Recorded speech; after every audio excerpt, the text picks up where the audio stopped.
नमस्कार दोस्तों, EMC classes में आप लोगों का स्वागत है। पिछले क्लास में हमने पढ़ा था कि जर्मनी के एकीकरण में हमारे बिस्मार्क की भूमिका क्या थी। आज हम पढ़ेंगे कि विलियम प्रथम के बगैर जर्मनी का एकीकरण बिस्मार्क के लिए असंभव था कैसे। यदि हमारे विलियम प्रथम नहीं होते तो उस समय में बिस्मार्क के लिए जर्मनी का एकीकरण करना बहुत ही कठिन होता और नहीं ही हो पाता। तो ये हमारा आज का क्वेश्चन है। यदि पिछला क्वेश्चन आप नहीं देखे होंगे तो आपका मेरे प्लेलिस्ट में क्लास 10th का BSc class 10th A to Z class आप निकाल करके पिछला वाला कंसेप्ट क्लियर कर सकते हैं। तब जा कर के जो है ये क्वेश्चन आपको बहुत ही अच्छी तरीके से समझ में आएगा। तो देखिए अगला क्वेश्चन क्या है कि विलियम प्रथम के बगैर जर्मनी का एकीकरण बिस्मार्क के लिए असंभव था कैसे। सन 1848 ईस्वी के क्रांति के बाद फ्रैंकफर्ट पार्लियामेंट की नीतियां द्वारा यह निर्णय लिया गया कि पर्सा का शासक फ्रेडरिक विलियम जर्मन राष्ट्र संघ का नेतृत्व करेगा। यह 1848 ईस्वी में जब मेटरनिक युग की खात्मा हो गया, 1848 ईस्वी की क्रांति के बाद, उसके बाद क्या किया तो निर्णय लिया गया कि पर्सा का शासक फ्रेडरिक विलियम जर्मनी राष्ट्र संघ का नेतृत्व करेगा। किंतु इसकी मृत्यु के पश्चात, लेकिन इसकी मृत्यु हो गई, उनके भाई विलियम प्रथम ने सम्राट की गद्दी संभाली। देखिए यदि उसका भाई रहता तो फिर संभव नहीं हो पाता। तो उसके मतलब जो है सो भाई की मृत्यु के बाद विलियम प्रथम ने सम्राट की गद्दी संभाली और बिस्मार्क को अपना प्रधानमंत्री नियुक्त किया और तब जाकर के बिस्मार्क को अपने प्रधानमंत्री के रूप में नियुक्त किए। देखिए बिस्मार्क रक्त एवं लौह की नीति में विश्वास रखने वाला व्यक्ति था। यदि आपको विलियम प्रथम यदि यहाँ का राजा नहीं बनते उस समय में, यदि पर्सा का राजा विलियम प्रथम को यदि नहीं दिया जाता जर्मन राष्ट्र संघ के नेतृत्व में, तो फिर उसकी जो है सो उसका प्रधानमंत्री बिस्मार्क नहीं बन पाते और बिस्मार्क को इतनी खुली छूट नहीं मिल पाता। ठीक है, तो इसीलिए बिस्मार्क को विलियम प्रथम का होना बहुत ही आवश्यक है, यदि बिस्मार्क को पूर्ण छूट मिला है इसके लिए। ठीक है, तो देखिए अगला कह रहा है कि वह जर्मनी को एक करने के लिए, यानी यह बिस्मार्क रक्त एवं लौह की नीति में विश्वास रखने वाला व्यक्ति था।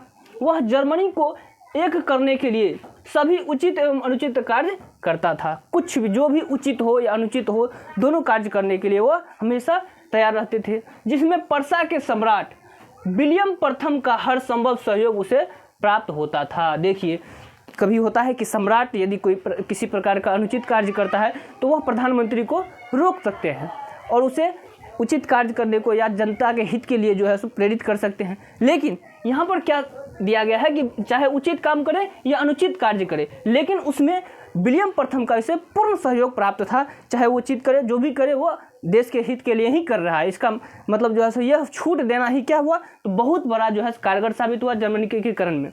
अगला देखिए कि बिस्मार्क जर्मनी के एकीकरण के लिए 3 प्रमुख युद्ध लड़े थे। ठीक है, अब देखिए जर्मनी को एकीकृत करने के लिए चूंकि उसको अपने ही मन पे छोड़ दिया गया, तो उन्होंने अपने 3 प्रमुख जो है युद्ध लड़े जर्मनी को एकीकृत करने के लिए। पहला था डेनमार्क का युद्ध, वह 1864 ईस्वी में हुआ था। किसके किसके बीच तो ये ऑस्ट्रिया पर्सा साथ मिलकर के डेनमार्क को पराजित किए थे। इसमें दोनों ने मिलकर के सेल्सविग और होल्स्टीन नामक 2 स्थान को जीत लिया था, 2 प्रदेश को जीत लिया, जिसमें सेल्सविग पर जो है हमारे पर्सा का जो है अधिकार रखा था और ऑस्ट्रिया को हमारे होल्स्टीन पर जो है अधिकार रखा गया था। जिस प्रकार से लोम्बार्डी और वेनेसिया इटली में जीतने के बाद जो है मतलब जो है ऑस्ट्रिया के क्षेत्र से जीत लिया था, उसी प्रकार से यहाँ पर सेल्सविग और होल्स्टीन नामक 2 क्षेत्र को जीत करके डेनमार्क युद्ध से जो है दोनों ने आपस में जो है एक एक क्षेत्र रख लिया था। दूसरा युद्ध था सेरोवा का युद्ध। ये सब सारे युद्ध जो है ना जर्मनी को एकीकृत करने के लिए ही किया गया था। ठीक है, जर्मनी को एकीकृत करने के लिए बहुत सारे शिक्षित लोग, वकील, डॉक्टर, इतिहासकार, सभी लोगों ने जो है उस समय में जो है अपने संगीत के माध्यम से हो या लेखन के माध्यम से हो एक करने के लिए जो है तत्पर हुए और लोगों में क्रांति को उभारने का काम किए थे। ठीक है, तो उसी प्रकार से दूसरा युद्ध लड़ा था जो सेरोवा का युद्ध था 1866 ईस्वी में ऑस्ट्रिया और पर्सा के बीच हुआ था यह युद्ध, जिसमें ऑस्ट्रिया की जो है हार हुई थी, पर्सा का जीत हुआ था। दूसरा हमारा है सेडान का युद्ध।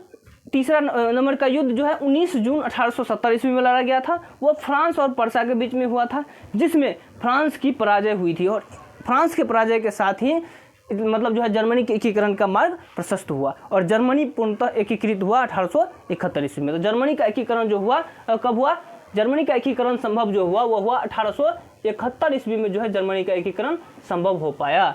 तो इस प्रकार से स्पष्ट है कि विलियम प्रथम के बगैर जर्मनी का एकीकरण बिस्मार्क के लिए असंभव था। यदि पूर्ण छूट नहीं मिलता, यदि विलियम प्रथम के द्वारा यदि बिस्मार्क को पूर्ण छूट नहीं दिया जाता तो फिर जर्मनी का एकीकरण संभव नहीं हो पाता है। इसीलिए कह सकते हैं कि विलियम प्रथम के बगैर जर्मनी का एकीकरण बिस्मार्क के लिए असंभव था।